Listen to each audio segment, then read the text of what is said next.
능선이 물길을 나눈다는 점, 그리고 능선들을 연결하면 마루금, 산줄기가 된다는 점, 그리고 능선들이 계층이 있다라는 이런 점들을 모아놓은 개념이 백두대간 되겠습니다. 백두대간의 정의는 우선은 한반도의 등줄기를 이루는, 백두산에서 지리산에 이르는 그 산줄기 자체를 가리키는 말입니다. 그러니까 백두산에서 지리산까지 이르는 이 산줄기를 이야기하는 거죠. 남한 구간만 보자면 남한 구간에서 제일 북쪽은 봉우리 기준으로는 마산봉 되겠습니다. 그러면 전체 실제 구간은 어떻게 되느냐? 지리산에서는 지리산 천왕봉 아래에 중산리가 백두대간의 출발점입니다. 그래서 중산리에서 천왕봉을 올라서 준흥선을 따라서 일단 출발하게 되고, 북쪽은 설악산의 미시령 북쪽에 이제 진부령이 있는데, 진부령 위에 있는 봉우리가 마산봉입니다. 그래서 백두대간이 전봉산을 거쳐서 남쪽에서 설악산 그리고 마산봉 해서 진부령에서 끝나는 것이 백두대간의 남한 구간이 되겠습니다. 백두대간의 전체 길이는 어떻게 되느냐? 전체를 이제 놓고 봤을 때 도상거리는 683km, 실제 거리는 1240km 이렇게 됩니다. 도상거리와 실제 거리라는 게 뭐냐?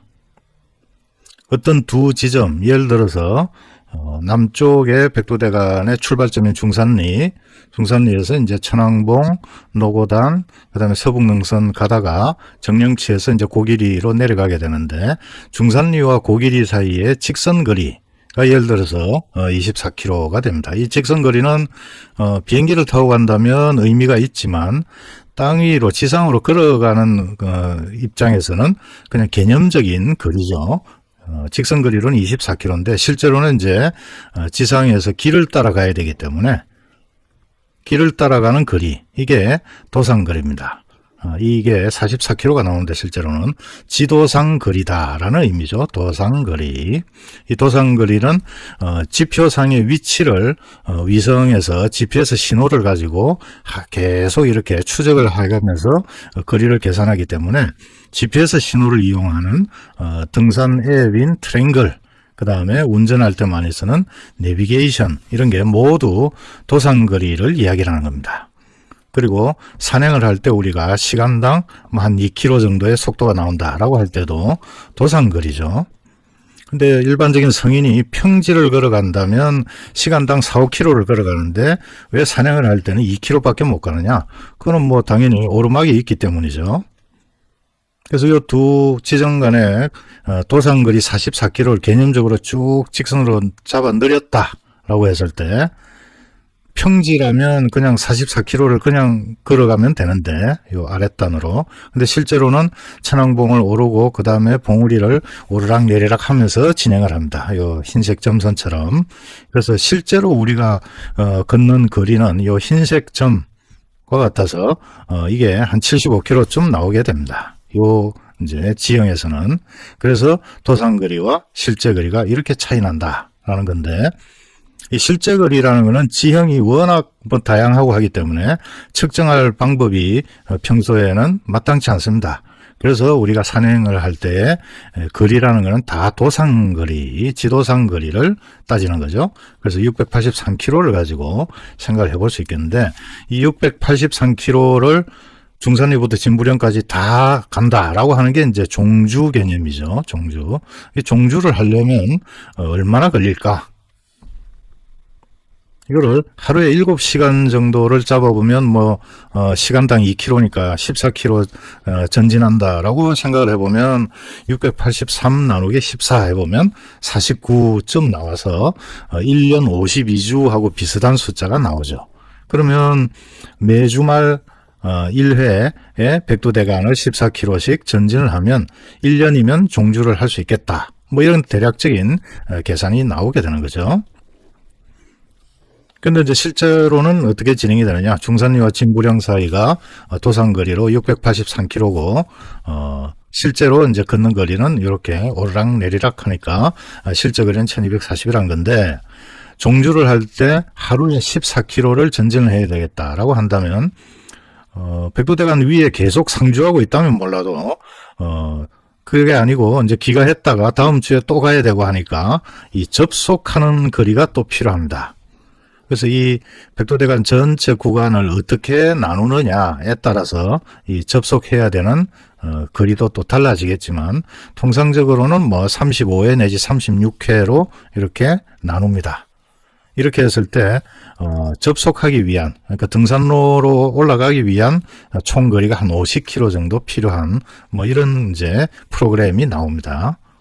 그래서 보통 35회 정도로 나눠서 하게 되고, 그렇게 되면 이제 한번 그 산행하는 거리는 한 21km 정도 된다.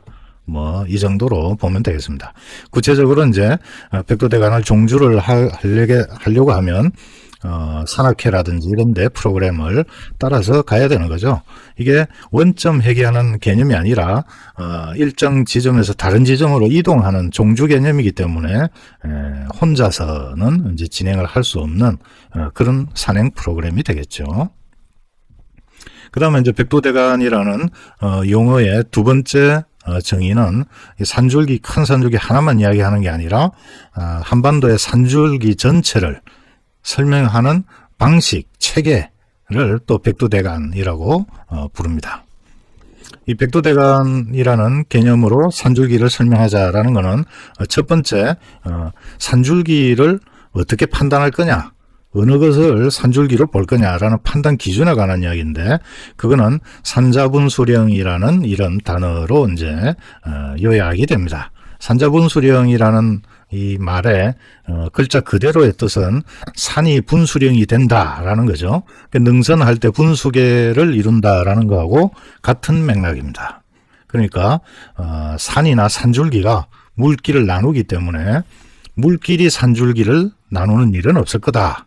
이런 이제 논리가 되는 거고, 그래서 이제 그 결과 산줄기들이 쭉 이리로도 뻗어간다고 볼 수 있고 저리 뻗어간다고 볼 수도 있겠지만, 물길, 강이나 하천에 의해서 끊긴다면 그쪽은 산줄기가 아니다. 이렇게 판단하겠다라는 거죠.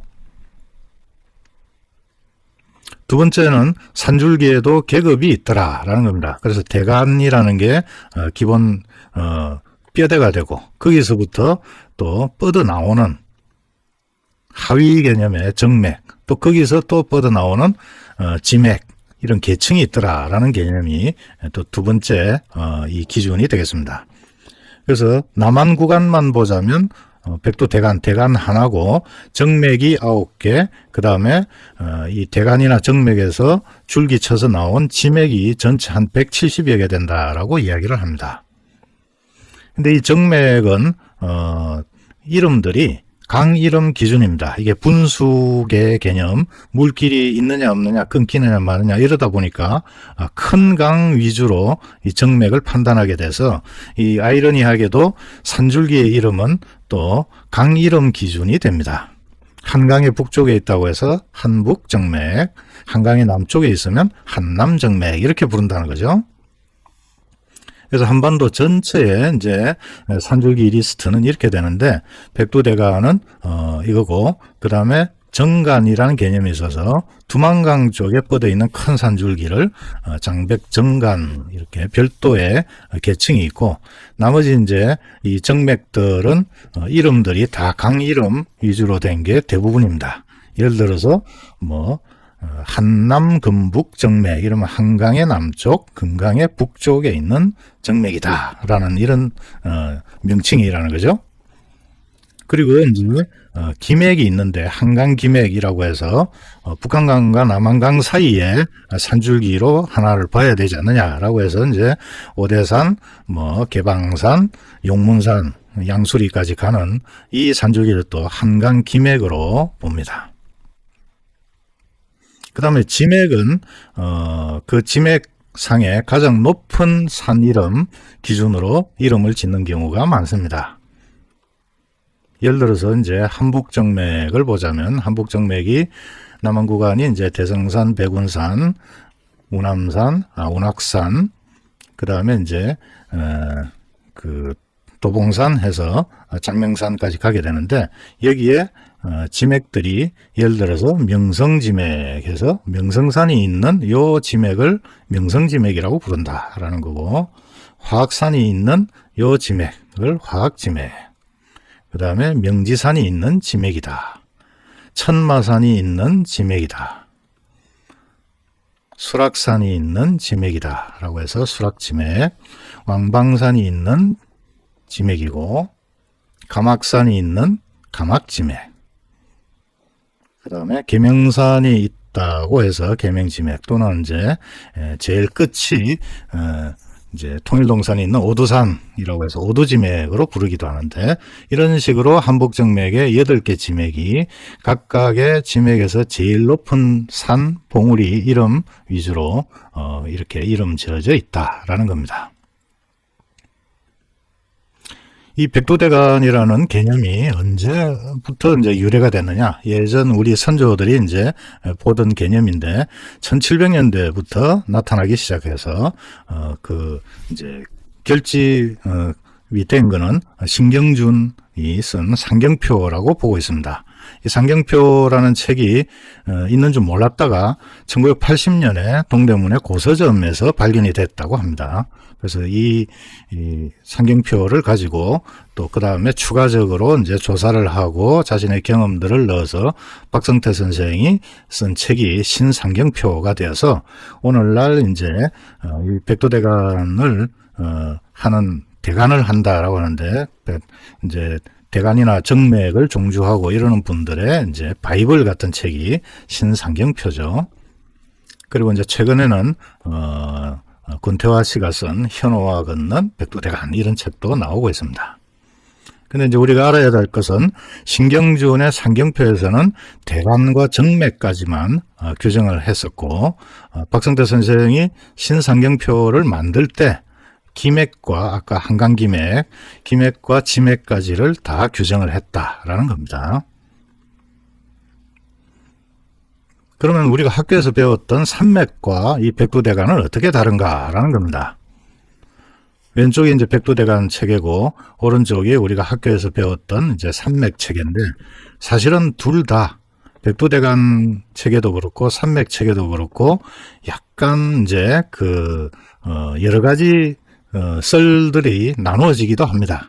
산맥 체계에 대해서도 학자들마다 의견이 좀 다른 부분도 있고, 백두대간에 있어서도 지맥 정도까지 내려가면 이제 의견들이 좀 다르고 그렇는데, 어쨌든 전체적으로 보면 산줄기 내지는 산지 지형 자체가 사실은 비슷하기 때문에 모양은 비슷하죠.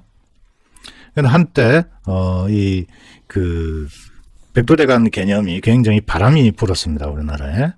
그래서 산맥 개념을 적용해서 조사 활동을 이 한반도에서 근대적인 개념으로 조사를 한 게 일제강점기 직전에 1903년인데, 이거를 이제 보면서 현호 같은 분들은 이 일본 이제 일본 학자들이 자기네들 입맛에 맞게 우리 선조가 쓰던 대간 개념을 없애고 산맥이라는 거를 이제 강제로 해둔 거다.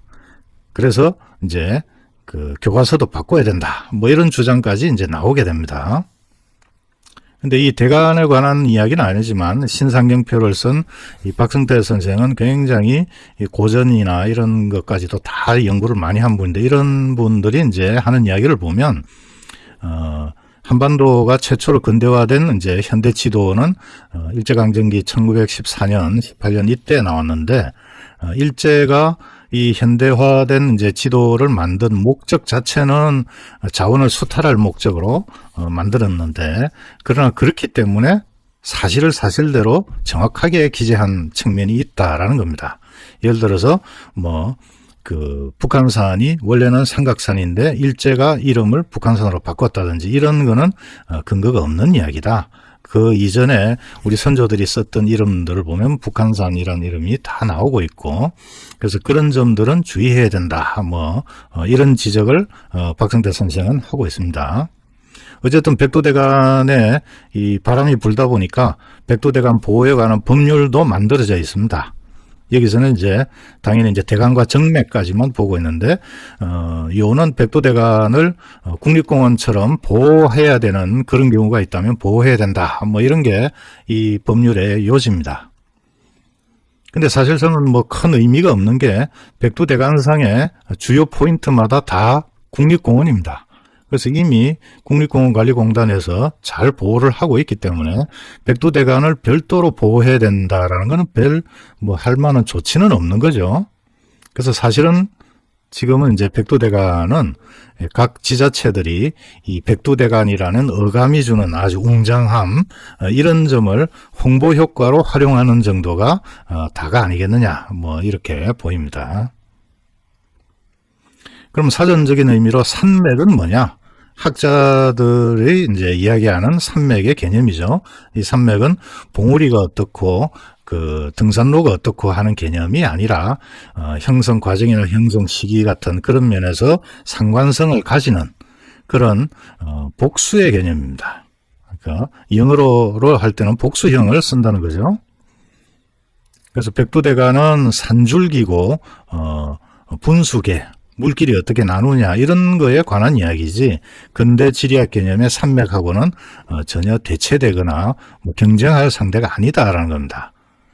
그럼에도 불구하고 이제 백두대간의 열풍이 워낙 많이 불다 보니까 대한지리학회에서 자세히 설명한 글도 있습니다. 산맥이라는 것은 하나의 산줄기가 어디로 가느냐를 따지는 게 아니라 여러 개의 산줄기를 가지고 연맥을 보고 뭐 지리학이라는 것 자체가 지형의 과거 또 미래 또 활용 방안 이런 것까지 다 보는 학문이기 때문에 산줄기 하나만 가지고 이걸 연구하고 따질 게 아니다라는 거죠. 특히나 이제 물줄기로 인해서 산맥이 끊긴다 이런 개념은 뭐 등산로라면 몰라도 자연지리학이나 지형학적으로는 별 의미가 없는 이야기다.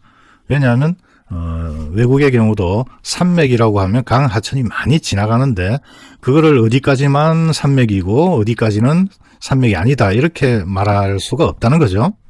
그리고 상식적으로 생각을 해봐도 지형뿐만 아니라 지질학적 근원도 감안을 해야 되는데 설악산과 지리산을 어떻게 하나의 산줄기로 보겠느냐 이게 이제 지리학회의 주장입니다. 제가 다른 영상에서도 지리산은 한 20억 년 된 풍화가 된 육산이고 설악산은 뭐 지상으로 올라온 지 2천만 년 정도밖에 되지 않는다. 이거를 하나의 산줄기에 포함시킨다라는 것은 조금 안 맞지 않느냐 뭐 이런 점을 본 적도 있습니다.